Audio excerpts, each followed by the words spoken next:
Hey rodeo fans, and welcome back to Reno Rodeo 365. I'm your host, Jen Fisk, bringing you another episode of all things rodeo all the time. And right now we are just 233 days away from the wildest, richest rodeo in the West. And in case you didn't know, America loves rodeo. That's right. The theme for the 2026 Reno Rodeo is America loves rodeo as much as we love you, because tickets are already on sale. If you haven't got your rodeo ticket yet, don't worry. They are not selling out yet. But don't hold your breath on that, because they do every year, and we want to make sure you have a front row seat to the action of the greatest sport on dirt. They make a great Christmas gift, so head down to the rodeo office, jump online, and make sure you go to Reno Rodeo's official website, www.renorodeo.com, to secure your tickets today. The rodeo season ended in September, but the start of a new one just began, and that means the countdown to the Wrangler National Finals Rodeo is on. We'll be heading to Las Vegas for the National Finals Rodeo December 4th through 13th, and we hope to see you there or catch up with us on Reno Rodeo 365, as we'll be live in Vegas interviewing contestants at the back number ceremony and bringing you the best of the City of Lights. Coming up, we talk to a cowboy who loves Outback Steakhouse and Lonesome Dove. That's right, the reigning Reno Rodeo steer wrestling champion, Will Loomis, right after this break from our sponsors. A power line is more than a power line. It's maintaining the bottom line for small businesses. It's keeping the assembly line moving for our workforce. For our brightest minds, it's meeting a deadline. It's on the front line with our heroes. And on the sidelines of the biggest games. It's a direct line to our loved ones. And it's a lifeline for the most vulnerable. There's a lot on the line. In the heart of Northern Nevada, where tradition meets innovation, one company stands tall. At Clark Sullivan Construction, we don't just build structures, we build legacies. For 5 decades, we've partnered with our community to create spaces that inspire, connect, and endure. From the city to the Sierra, we're committed to building a better tomorrow for generations to come. Join us as we shape the skyline and enrich the lives of Northern Nevadans. Clark Sullivan Construction, the partner to build with. Keep it dirty. Get outside. Join the movement, a proud sponsor of the Reno Rodeo. All right. Right now on Reno Rodeo 365, we have Will Loomis, everybody. Thank you so much for joining us. What's up? Bahala, where in Mississippi are y'all from? Oh, that was I wasn't really sure where you were going with that. Byhalia. Byhalia. Yes. Did I say that right? Yes. Okay. I'll probably mess that up again, so just correct me. No, you're good. Bahalia, Mississippi. Population, I did look it up. Less than 2,000. Yet We've gotten bigger. Oh, it's gone. Okay, we've grown. This is good. 3,000? Yeah, I know.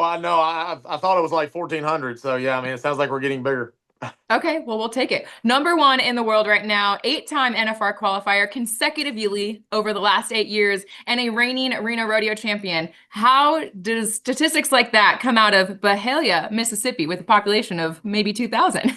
Well, we got to start in West Point, Mississippi, where I'm from. I grew up there for 20, I don't know, however many years, and my wife and I got married. She's from Hernando, which is just probably 15, 20 minutes from where we live. And we bought a place there in Byhalia. It's kind of in between my folks and where she's from. And I'm also about 30 minutes from Memphis International, so I can fly in and out pretty simple and get where I need to go. She actually works outside of Memphis. She's a pharmacist. She works at a hospital there, Methodist Germantown. So it just kind of made sense, and then when I'm done, it's actually worked out great. I'm actually coaching now for Northwest Rodeo. So, my office. So, it's worked out really good for us to be where we're at. Awesome. I do want to jump into how steer wrestling became a part of your life, but before we brush over the fact that you're a reigning Reno Rodeo champion, take us back a few months ago to June, coming out of Reno Rodeo, going into the summer run of Cowboy Christmas. What was the energy like leaving here in the biggest little city in Nevada? It was just a huge bump. I think I said this earlier on. I feel like that week's always kind of been my warm-up week for whatever reason. I usually start rodeoing for the summer at Reno and Greeley. And, I won 17,500 or 18,000 or something out of Reno, and I did well at Greeley as well. So It was a huge bump. I didn't have a great 4th of July, so it was great that I won. That I won as good as I did at those two rodeos, and yeah, I mean Reno's always been a rodeo that's always paid a ton of money, but I've always just kind of struggled. I've been either just right outside of making the short round, or just completely had two awful runs. But I want to say I've been 13th. I don't know, 2 or 3 times, and just kind of gotten bumped out in that last performance. So it was nice to just be able to run one in the short round. And I said that leaving the house this summer. I said I was going to make the short round in Reno, and yeah, it not only did I make the short round, but it turned out really good for us. So Yeah, absolutely. It turned out great overall. Congratulations again on that. And thank yeah, you thank you. again for jumping on with us. I know the fans loved the interviews we did with you when you were here in town. So it's great to just deep dive into it. Take us back to young Will. How did you get started in the sport of rodeo? Just diving into just kind of what brought you here today.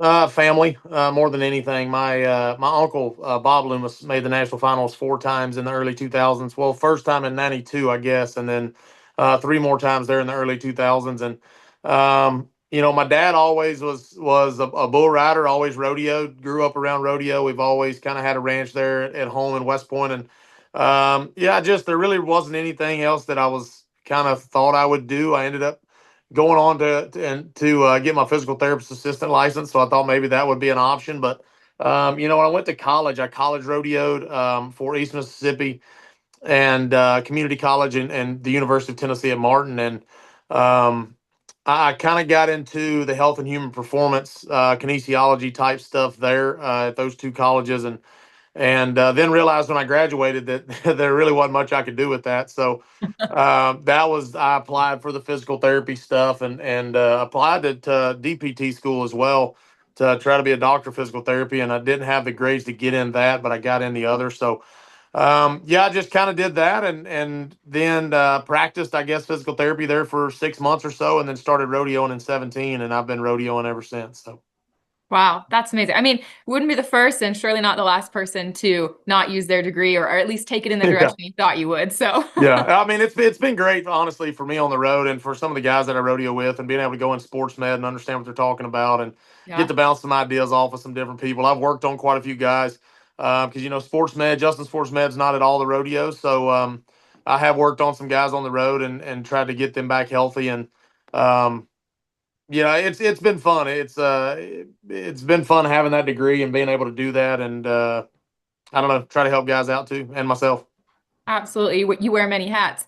I do. Staying back in the past just a little bit, you qualified for the National Little Britches and National Finals High School Rodeo in the tie-down roping and steer wrestling. When and how did you make the decision to stick with steer wrestling over tie-down roping? Uh, I don't really know when. I roped calves and I roped steers all the way through college and still do here at the college some. And actually just got invited to the cinch timed event. So that's a huge childhood dream of mine in Guthrie. And it's in March. But I think it's the steer wrestling's easier. I say easier by it's easier to mount out if you don't have the best horse going down the road. You have to the horses are relatively less expensive than calf horses are. There's just way more that goes into the calf roping than the steer wrestling, in my opinion. And it seems like you always have to have a couple of horses, and it was kind of a hassle just trying to do both. And I don't know how people like Trevor Brazil have done it, which they've done it flawlessly and made a great living doing it. But the multiple event cowboys, I just hats off to them, because it's hard enough doing one and going up down the road doing one event, but much less two or three. And I think it was that, and I think the steer wrestling just came more natural to me. And I had a great teacher. I had my uncle Bob and a national finals qualifier, and so I had that in my back pocket. And I just had access to better horses as far as on that side of things, as far as the steer wrestling goes.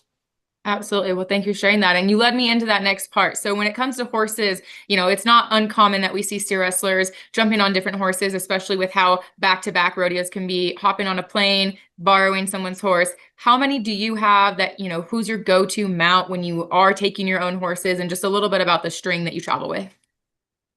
Well, I have my horses. I have a team of horses at home that I usually take exclusively only to the circuit rodeos here in the southeastern circuit, and then I've been on Swamper the last couple of years with Lucky Hazing, owned by the McGraw family, and before that I was with Clayton Hass, and Clayton Hass had the great horse Benz, and then before that I was with Casey Jones.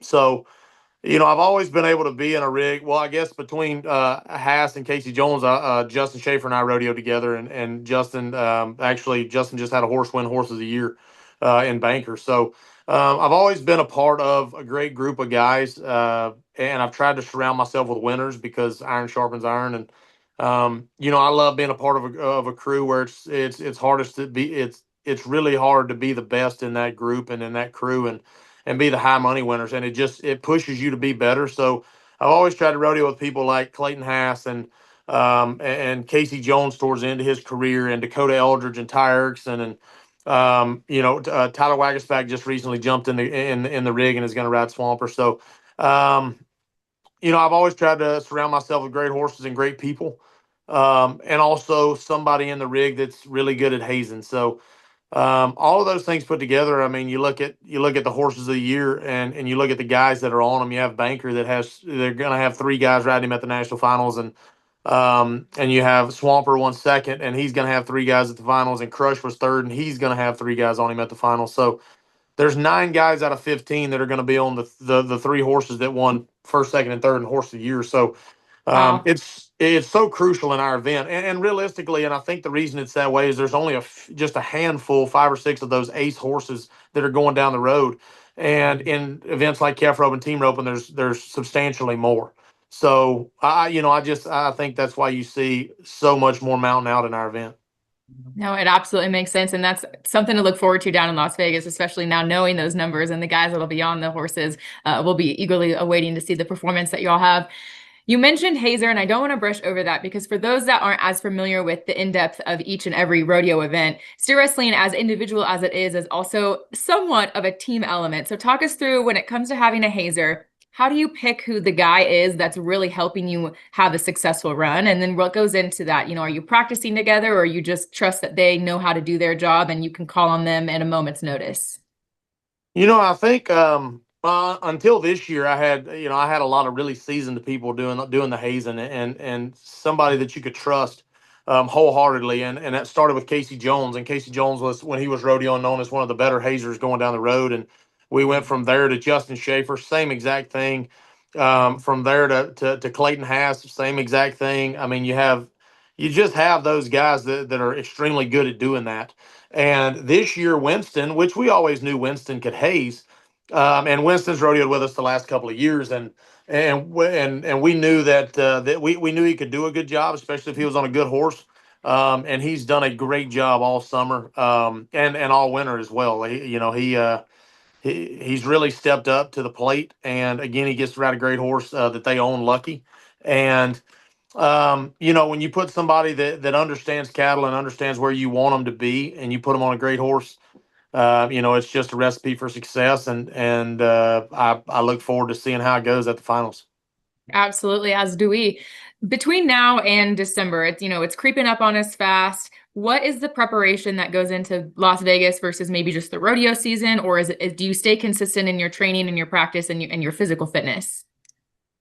I've never been much of a gym guy. I really haven't, but I stay so busy and I do so many things that I feel like keeps me in pretty good shape and strong. So I haven't really been doing that much. I've been practicing, yes, but here at the college we've got a ton of steers, and I try to run them a couple of times a week with the guys, and as long as I feel good and I feel sharp and I feel healthy, I really honestly just I don't beat a dead horse. Like, if it feels good, I leave it alone. And I mean, at this point in my career, I know what I need to do. And when we get closer to time, I'll start practicing every day. Normally for me, about 2 weeks out, I'll start practicing every day. But then you have people like Tyler Wagasback that he's practicing every day right now. So I mean, it's just personal preference really on what guys do, but it seemed to have it's worked for me in the past, and I'm gonna keep I'm gonna stay on my same routine and just do what I do. Absolutely. So when you're not on a live steer, you said you have a bunch of steers there at the college, which we'll dive into coaching here in just a minute. How much would you say, and whether it's a ratio or just percentage of the time, are you running practice rounds on a live steer versus a dummy or a skid steer? Um, you know, probably I don't know, probably 50-50. Sometimes more live cattle than anything. I feel like a lot of times I get on the sleds and the dummies, which Smarty makes a great product in their steer wrestling horse saver and steer saver. And the Smarty has done a great job making such a realistic product that I feel like so many times in the past and when I've been growing up and growing in my career, there just hasn't really been a great steer wrestling dummy on the market. There's been some that are, that have some benefit, but I feel like Smarty's made a great, well-rounded product that I actually enjoy running, that I actually feel like I can get a benefit out of. So, I've started using it more here recently. I mean, in the last 3 or 4 years, just because of how realistic it is and how realistic of practice I can get with it. So yeah, I mean, I've started. I mean, I'm probably pushing more towards 50-50 now, where I used to be probably more 90% horse work or real cattle work than dummy Okay. work. Yeah, absolutely. So you mentioned, so you're a coach at Northwest Mississippi Community College. Now, how the heck do you have time to be the head coach at a college and traveling on the rodeo road the way that you do? And I mean, I'm sure there's a benefit to it. You get to help pass on the knowledge that you've gained, and then you also get extra time in practice and in the arena. But how do you balance that? And then how did that even come about? What made you think, wow, this is a Uh, great time to add more to my plate? Yeah, I've always I've always done well at juggling things, and I've always said that I'm going to slow down and not do as much. But it Don't just we all? always, it just always that's the way I've always been. It's the way I grew up. We worked hard and we're always busy. But before coaching, I had a pipe fence company, so I mean, we were building a lot of fence and we were just crazy busy. So, it's uh, I don't know. It's just what I do. It really is. It's and honestly, the season it kind of lines up good because our season starts in September, October, November is our spring season for college rodeo, and then we're March, April, May, and I'm sorry, March and April, ending right there the 1st of May, and I'm really not that busy myself rodeoing that time of year, so it kind of works out good for me as far as schedule wise. Yeah. Towards the end of September, there is some, struggle there as far as the Governor's Cup and all that stuff up in South Dakota. But we make it work. I mean, the best part is that I'm 30 minutes from Memphis International, so I fly in and out a lot, and we make it work. And when we get to the spring semester, we've got March, and we're usually battling Houston and stuff like that with with March and with college rodeos. But um, we make it work, and I do a lot of all night drives and I get on a lot of airplanes. But like I said, I'm pretty passionate about what I do here, and it's a great way for me to give back to the sport. So I don't mind I don't mind the little bit of hassle trying to make it work. Absolutely. And so, from a coach's mindset and athlete yourself, what's something that you've learned or even taught to some of the athletes that you coach that you wish you'd known earlier on that maybe you've discovered throughout your career? The hardest thing to do is let it go. So Mhm. now I feel like I'm more tough on myself when I beat myself or when I do something wrong, and that still bothers me to a certain extent. But I mean, sometimes like if a horse doesn't do what he's supposed to do, or if the steer doesn't do his job or whatever. I mean, it's so hard to just walk away from a run Sure. and it matter absolutely zero because it doesn't. It really doesn't matter at all. And that's the hardest thing to learn as a competitor. And I wish I knew it in high school and college, but that's something that I learned when I was starting to pro rodeo. So it's something that I try to teach my rodeo athletes, because, and yes, I understand like money's involved and college rodeo kids are usually somewhat broke and trying to and if they don't win it's the end of the world, but it's really not, and it's being able to walk away, and because ultimately if you can't walk away and stay mentally sound and strong, it's going to affect your next run. So and a lot of the athletes that are on my team are multiple event cowboys and cowgirls, So if you can't walk away from that last run and be able to compete for your next event and having another opportunity to make the short round, then what are we doing? So that's the hardest thing to learn, but the most important part to learn. And Casey Jones taught me that really, really early in my career, and I'm glad he did. No, that's a great piece of advice. And if someone's watching or listening and hears this even later on or years to come, how does one get involved? Say they don't come from a rodeo background and they don't have anyone, maybe they've not ridden a horse. Obviously, we got to start small, but what's the first step in getting involved? Are there steer wrestling schools, and how can someone Yes. just dive into the sport to just see if it's something that they might want to chase a dream one day? I feel like there's a ton of steer wrestling schools out there. Probably not as many as there are in roping events, but the main thing is trying to find one that's technical savvy. So, there's a lot of guys that put on schools that literally just tackle steers, and there's way more that goes into it than that. So there's way more technique, and Tom Carney's done a great job with Steer Wrestling 101. Rope Myers has done a great job with his steer wrestling school as well, and those are two guys that teach how to do it right, and they teach a lot of the same things, maybe in a different manner, but they ultimately mean or are the same things.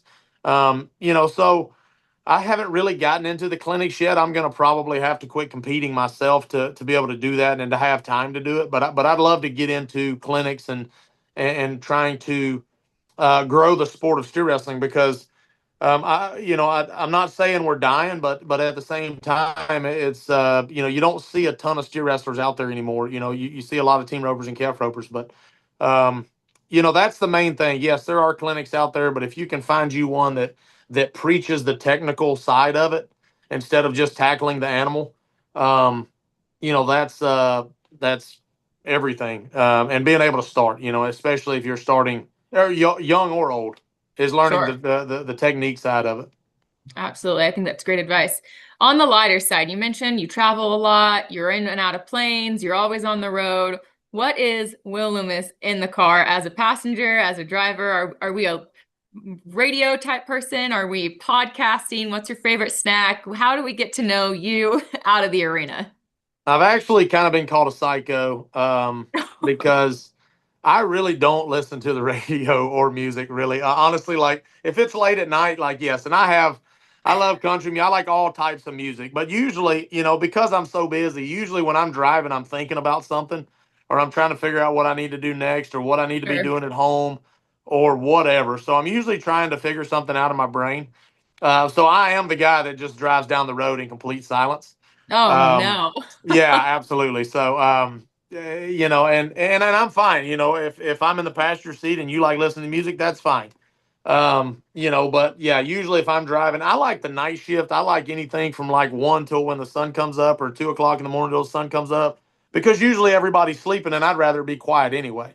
Sure. So, yeah, and if I want to drive in the middle of the road, I can. There's really not that many people out there. So, yeah, so that's me on the road. I usually, and you talk to some of my guys that I rodeo with. Maybe I don't drive as much as I should, but I feel like I've earned that in my career. At this point in my career.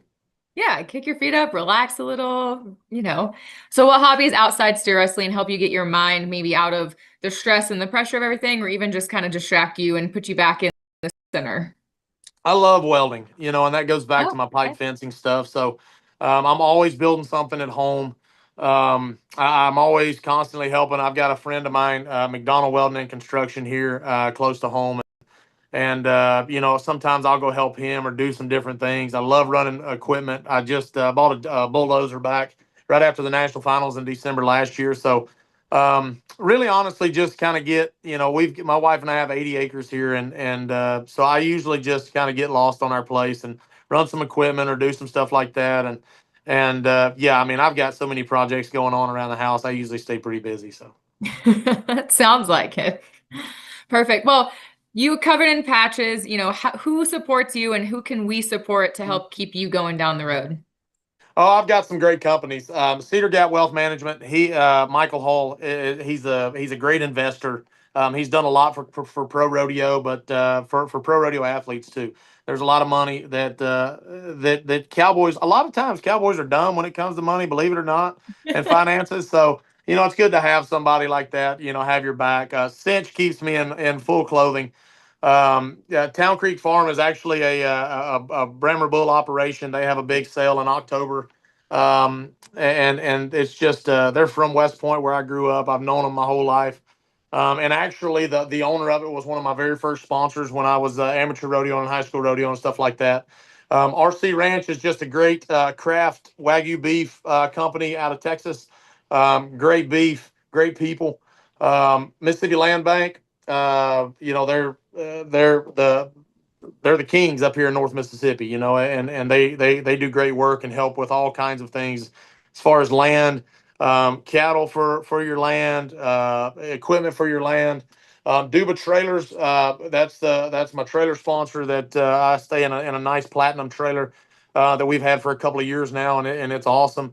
We talked about Smarty. Smarty just is, I mean, they're the Yeah, top they of the are. line.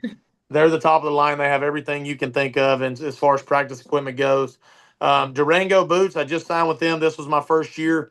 I've worn Durango for quite some time, leading up to this year. But golly, they're just so comfortable. They put, I feel like a lot of boot companies just build a leather boot, but they're not comfortable, But they make boots that wear like tennis shoes, and I can appreciate that. And everybody knows Purina. Purina's top of the line. I've said it a lot of times. It takes 4 or 5 years for them to put a product in a bag.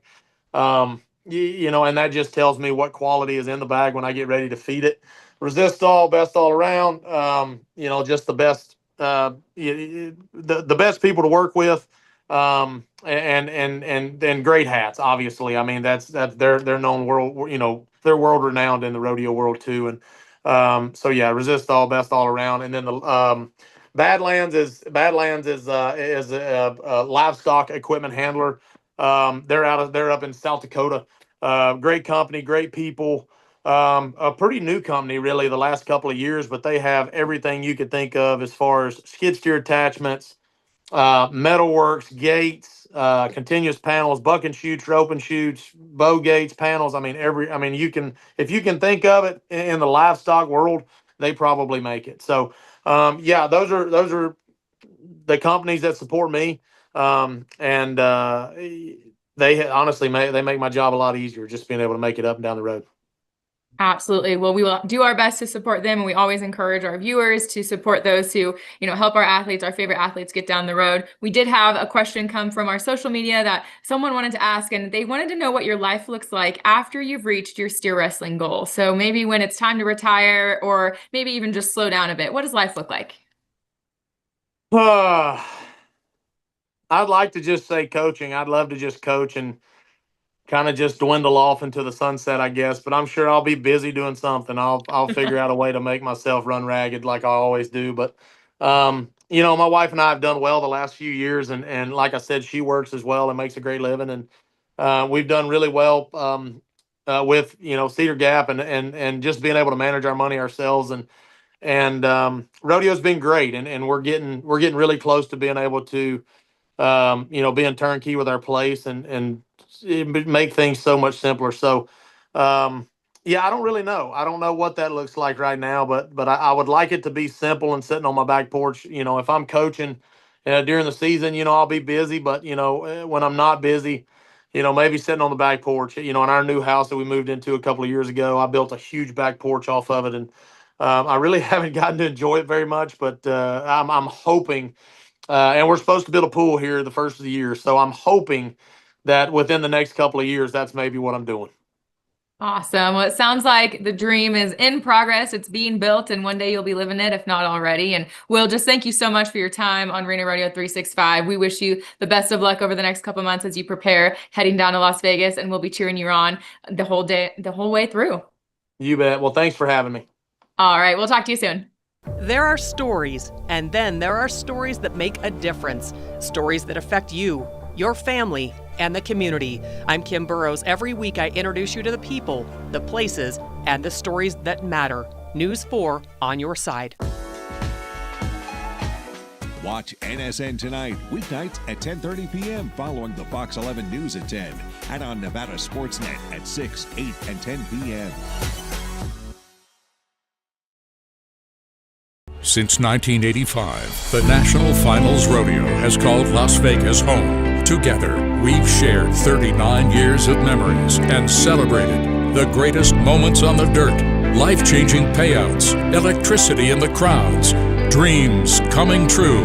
The NFR transforms Las Vegas every December, and millions have joined the party. And this year, everyone is invited again. It's time to celebrate 40 years in Vegas. Rustic Roping and Treasures, a proud sponsor of the Reno Rodeo. Welcome back, rodeo fans. I hope you enjoyed talking to Will with me, reigning Reno Rodeo Steer Wrestling Champion. We wish him all the best over these next couple months as he's prepared to head down to the Wrangler National Finals Rodeo in Las Vegas. Now, an important segment of Reno Rodeo 365. We have announcements from our Reno Rodeo committees. We have over 55 committees that help make the Reno Rodeo possible, and they want you to know what's going on internally. Starting with the 50-50 raffle from this past year's rodeo. The October luncheon was an awesome opportunity for us to present checks to each organization and association that was a recipient of the 50-50 raffle. So if you bought a ticket at all during this last rodeo, thank you so much for supporting these organizations. And save the date. The 7th annual Reno Rodeo Bowling Tournament is coming up February 1st. It starts at 10 a.m. Independent team entries are $200 and sponsored team entries are $500. And this benefits the Justin Cowboy Crisis Fund. More information to come and will be on our website, so stay tuned, but save the date for Sunday, February 1st. Exciting news, rodeo fans, because the Dock Bar is returning again this year. Right now, the focus is on group buyouts for brunch, lunch, or evenings and can accommodate up to 150 people. We'd love to host business meetings, customer events, reunions, or celebrations in a unique space. There are also sponsorship opportunities, so if you're interested in any of the above, you can email dockbar@renorodeo.com. The Reno Rodeo Executive Committee has been busy and off to a hot start this year. Throughout the year, they'll be working on strategies to help improve effective communication, improved leadership, and customer satisfaction. Also, our president, Mark Sutton, has let me know that they've discussed a family-friendly event, so stay tuned for more information on that. And last but not least, I'm so excited to announce that the Denim Drive is back. Beginning October 24th, Team 355 will be delivering collection bins and banners to companies and businesses across 14 northern Nevada counties who are participating in the Reno Rodeo Foundation 2025 Denim Drive, which runs from November 1st until December 31st. We collect brand new clothing, shoes, diapers, hygiene items, and other essentials for children in foster care. These items will be distributed to foster families in January of 2026. So if you want to take part in the annual Denim Drive, be on the lookout for collection bins at a business or organization near you. That's it for Reno Rodeo Committee announcements. We'll be right back to wrap up the show after a message from our sponsors. They say time waits for no one. And yet, I refuse to be held hostage by its ticking clock. Is this land worth knowing? You tell me. The all-new Ranger XD 1500? Time doesn't have to wait, because you've got it standing still.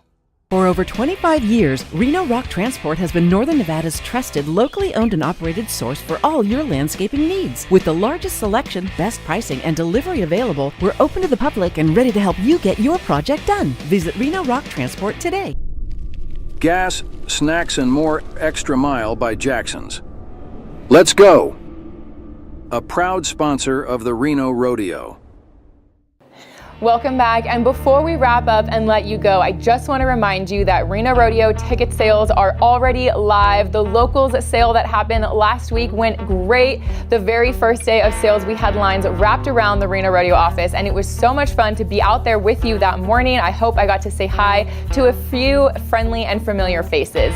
Cable also gave away their very first pair of kickoff concert tickets, and the artist hasn't even been announced yet.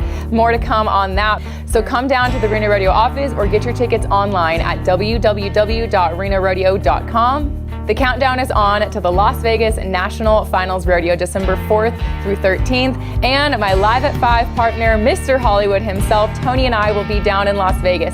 So if there's someone you want to hear from, let us know in the comments below so Tony and I can bring you the best of Las Vegas. A huge congratulations to Reno Rodeo photographer Laura St. Jacques, who we spoke to last month on Reno Rodeo 365, on being chosen as one of the National Finals Rodeo's official photographers. Also heading to Las Vegas yet again are Reno Rodeo's very own bullfighters Cody Webster and Dusty Tuckness. They'll be joined by Austin Ashley. And one more shout out to our very own pickup man, Matt Twitchell, headed to Las Vegas, who he'll be joined by Tyler Kraft. Congratulations to all pickup men, rodeo personnel, photographers, and more that have been chosen to be a part of this year's Wrangler National Finals Rodeo. Reno Rodeo can't wait to see you in Las Vegas. Until next time, I'm your host, Jen Fisk, and this is Reno Rodeo 365.